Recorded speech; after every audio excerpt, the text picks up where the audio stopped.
পক্ষ অবলম্বনকারী অভিনেতা অভিনেত্রীদের তালিকা এখানে আমরা 50 জনের একটা তালিকা নিয়ে এসেছি।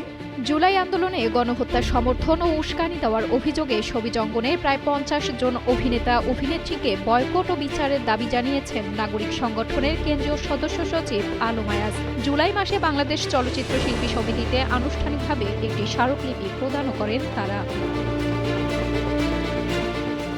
এই তালিকায় প্রথমে নাম উঠে এসেছে চিত্রনায়ক ফেরদৌসের, এরপর আছেন অভিনেত্রী মেহের আফরোজ শাহন, চিত্রনায়ক রিয়াজ, অরুণা বিশ্বাস, শামীম কায়সার, রোকেয়া প্রাচী, মাহিয়া মাহি, নিপুণ আক্তার সহ একাধিক অভিনেতা অভিনেত্রীর নাম।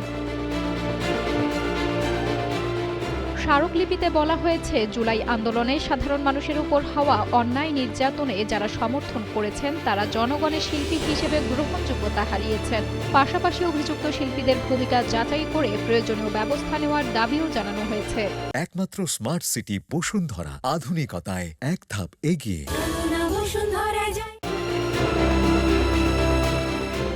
স্মারকলিপি দেওয়ার পর সাংস্কৃতিক অঙ্গনে শুরু হয়েছে নতুন বিতর্ক। বিষয়টি ঘিরে বিনোদন অঙ্গনে দেখা দিয়েছে মিশ্র প্রতিক্রিয়া। ভিন্ন মত বা তুচ্ছ